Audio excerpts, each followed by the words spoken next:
राम राम दोस्तों, सुपरदाय शीतल दुबे के चैनल में आप सभी का स्वागत है। दोस्तों, आज मैं आप लोग को एक बहुत अच्छी कहानी सुनाने जा रही हूँ और आशा करती हूँ कि कहानी आप लोग को अच्छी लगेगी। अच्छी लगे तो कमेंट में ज़रूर बताइए और मेरे इस वीडियो को लाइक शेयर कीजिए। और अगर आप लोग मेरे इस चैनल में नए हैं तो प्लीज़ सब्सक्राइब कीजिए। तो चलिए दोस्तों, कहानी शुरू करते हैं। बहुत पुरानी बात है, एक गाँव में लोग सिर्फ किसानी करते थे और जिनके पास खेत नहीं था वो गाय बकरी भेड़ ये सब पाल के रखे थे और उन्हीं को चराते थे। उन्हीं से जो दूध और कंडा ये सब बेच के अपना जीवन यापन करते थे। उसी गांव में एक सुखराम नाम का व्यक्ति था और उसकी पत्नी थी सुखिया। अब वो दोनों भी उन दोनों के पास खेत नहीं था, तो वो उनके पास बकरियां थी और वो बकरी से ही वो अपना जीवन यापन करते थे। तो वो सुखराम जो है वो रोज़ उन बकरियों को सुबह लेके चला जाता जंगल और दिन भर चराता और फिर शाम को घर लेके आता। इसी तरह उनका जीवन चल रहा था।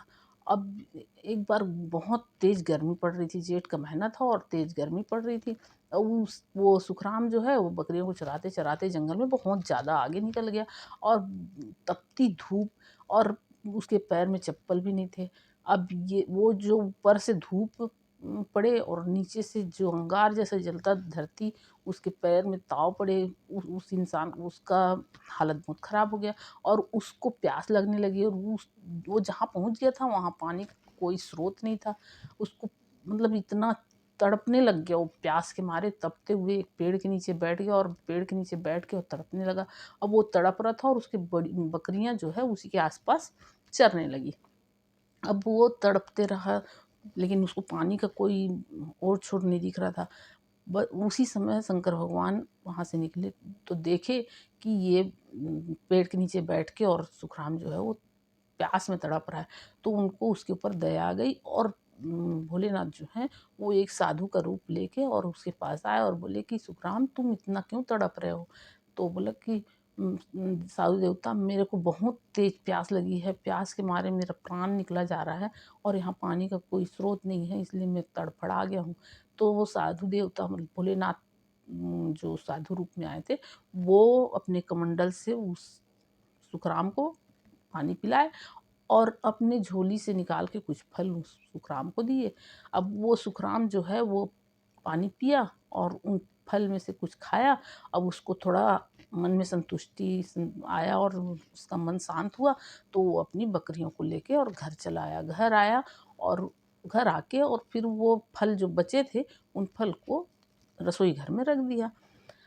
रसोई घर के पाट में रख दिया। अब उसके बाद उन लोग खाए पिए और सो गए। अब जब सुबह भोर हुआ तो वो उठा तो हाथ मुँह धो के और रसोई घर में गया तो देखा क्या कि वो जो बचे हुए फल थे वो सब चमचमाते सोने के फल बन गए थे। अब वो इसको देख के एकदम मतलब वो रह गया, चकित रह गया और चकित होके और वो अब कुछ समझ में नहीं आया। उसको झट से पोटली में रख लिया और उसको लेके और सीधा वो फिर से सुबह अपना खाया पिया और बकरियों को लेके जंगल चराने लेके चला गया।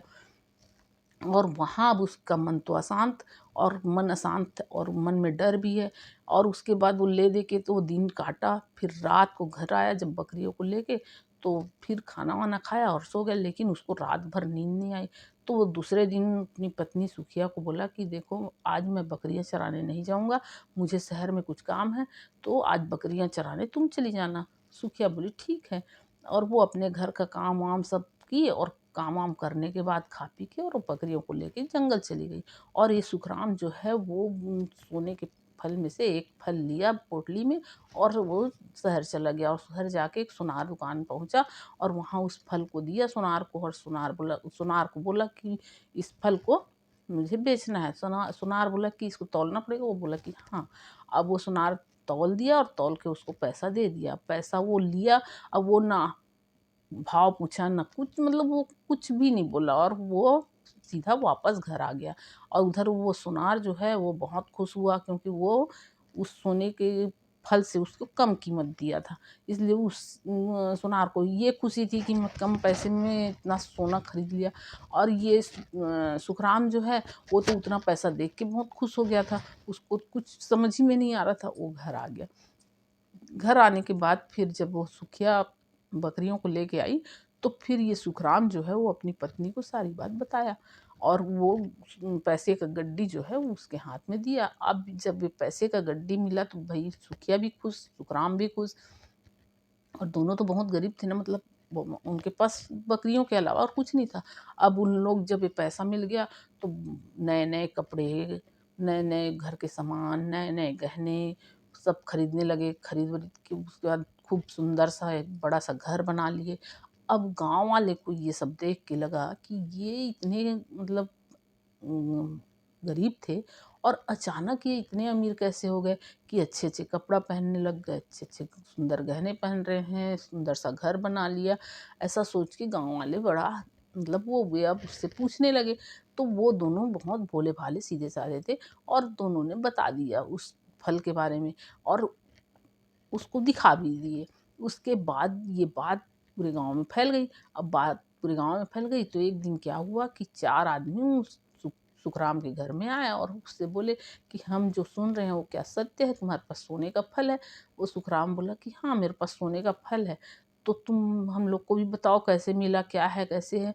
वो सब बात बताया और उसके बाद वो लोग उन लोग बोले कि दिखाओ सोने का फल, तो वो बेचारा दिखा दिया। अब वो दिखा दिया और उसी रात उसके घर में चोरी हो गई। अब वो चोर आए और उस फल को चुरा के ले गए, लेकिन जब आवाज़ आया खरपट खरपट कुछ आवाज़ आया तो वो सुखराम सुखिया दोनों जग गए।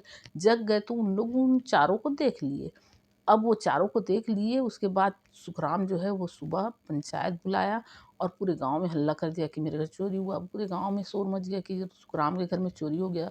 और अब पंचायत बुलाया गया। अब पंचायत में सुखिया बोला कि वो वही 4 लोग हैं जो मेरे घर में आए थे सुबह, वही 4 लोग मेरे घर से चोरी किए हैं। अब पंचायत द्वारा उन चारों को बुलाया गया। वो चारों आए, पहले तो वो ना-नुकुर किए, फिर उसके लिए स्वीकार किए कि हाँ, हम चोरी किए हैं।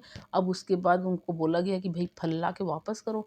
अब फल ला के वापस करो बोले तो उसमें से एक गया और वो फल का पोटली लेके आया और वापस किया पंचायत को। पंच जो है वो सुखराम को उस पोटली को दे दिए।